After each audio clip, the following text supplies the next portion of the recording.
Hi friends, நான் இன்றைக்கி ஜவ்வரிசி மாவு ஜவ்வரிசி எடுத்துருக்கேன். இன்ஸ்டன்ட் தோசை செய்யலான்னு இருக்கேன். அதுக்கு நான் மாவு ஜவ்வரிசி மாதிரி எடுத்திருக்கேன், ஒரு கப்பு. அதை நல்லா மாதிரி ப்ரௌன் கலரில் நான் மாதிரி வறுத்து வச்சுருக்கேன். இங்கே பாருங்கள், வறுத்து ரொம்ப ப்ரௌனாக இல்லாமல் ஓரளவுக்கு லேசாக வறுத்தா போதும். வறுத்துட்டு இது மிக்சியில் பொடி பண்ணிக்கலாம். இப்போது நான் இது ஒரு கப்பு எடுத்திருக்கேன். இதை பொடி பண்ணிவிட்டு வந்துடுறேன்.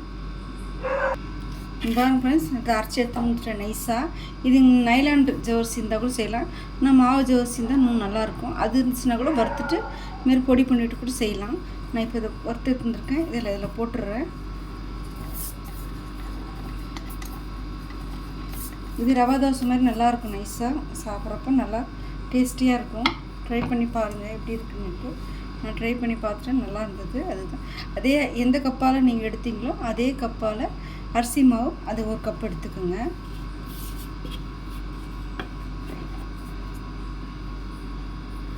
இப்போது நான் இந்த கப்பால் சின்னதாக நீங்கள் சின்ன கப்பில் எடுத்திங்கன்னா ஒரு உருளைக்கிழங்கு போதும்.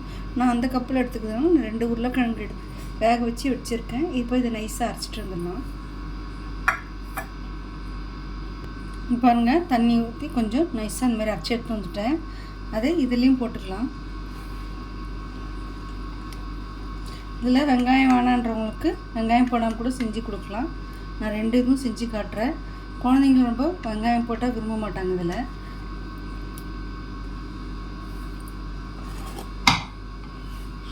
இப்போது இதுக்கு தேவையான அளவு உப்பு போட்டுக்கலாம். இப்போ இதுக்கு தேவையான அளவு உப்பு. இப்போது காரத்துக்கு ஏற்ற மாதிரி பச்சை மிளகா, கொத்தமல்லி,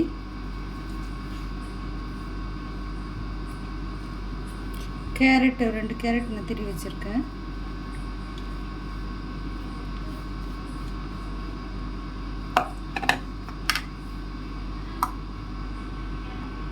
நம்ம அந்த அரைச்ச உருளைக்கிழங்குலேயே இந்த தண்ணி கொஞ்சம் ஊற்றி அரைச்சி வச்சுருக்கேன். அந்த தண்ணி ஊற்றிக்கலாம். இதுக்கு தேவையான அளவு தண்ணி ஊற்றிக்கலாம். இந்தமாரி விஸ்க் வச்சிங்கன்னா ஒரு ஈவனாக வரும். கரண்டியில் இது பண்ணிங்கன்னா கட்டி கட்டியாக தட்டிடும். இந்த மாதிரி பண்ணிங்கன்னா நல்லா வரும்.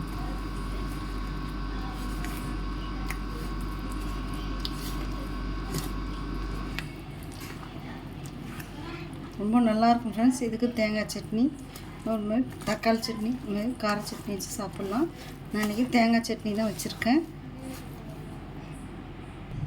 இதிலே கொஞ்சம் சீரகம் போட்டுக்கோங்க.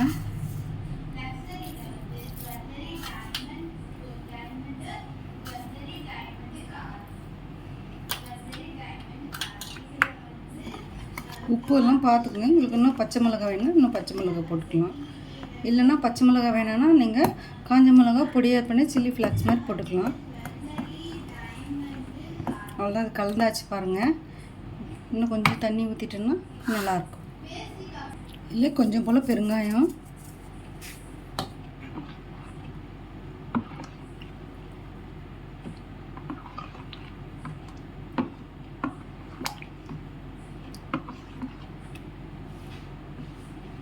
இது எப்படியோ ஒரு 10 நிமிஷம் போல் இருக்கட்டும். அதுக்குள்ளே சட்னி அரைச்சிடலாம். அவ்வளோதான் ஃப்ரெண்ட்ஸ்.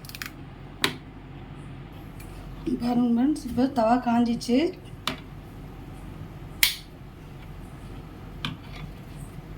இப்போ இது நான் வெங்காயம் போடாமல் தான் ஊற்றுறேன்.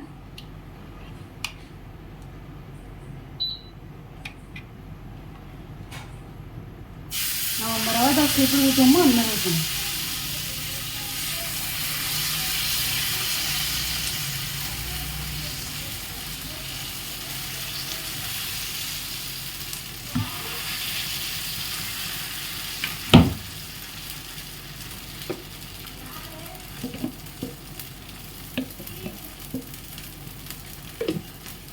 இப்போ இதை மூடி போட்டு மூடி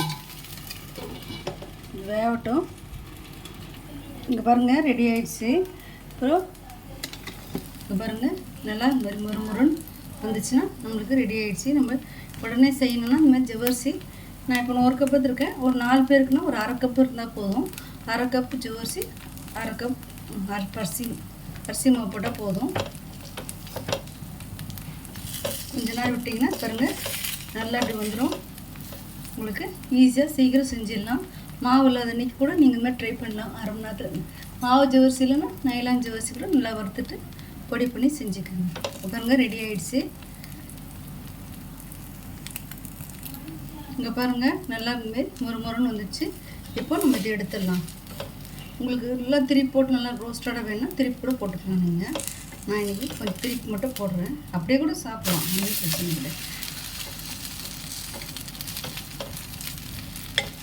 பாருங்கள் ரெடி ஆகிடுச்சு. இப்போது இந்த தோசை எடுத்துடலாம். அப்படியே நம்ம ரவா தோசை மாதிரியே இருக்கும். ட்ரை பண்ணி பாருங்கள். இப்போ நான் இதில் வெங்காயம் போடாமல் செஞ்சுருக்கேன். இப்போ நான் வெங்காயம் போட்டு செஞ்சு காட்டுறேன். இப்போது நான் வெங்காயம் போட்டு ஊற்றி காட்டுறேன் பாருங்கள்.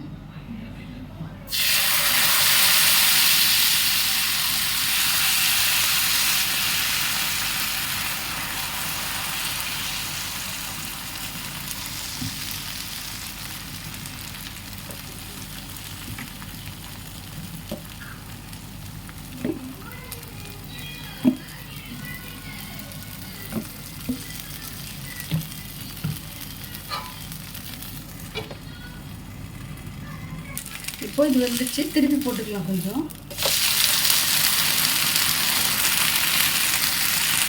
இது பாருங்க, ஆனியன் போட்டதும் ரெடி ஆயிடுச்சு. இது எடுத்துடலாம்.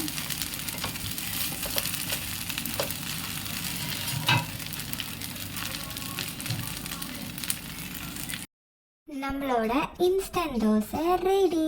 இதை நீங்கள் ட்ரை பண்ணி பார்த்துட்டு எப்படி இருக்குன்னு மறக்காமல் கமெண்ட் பண்ணுங்கள். மறக்காமல் சப்ஸ்கிரைப் பண்ணிட்டு பாருங்கள். பாய்.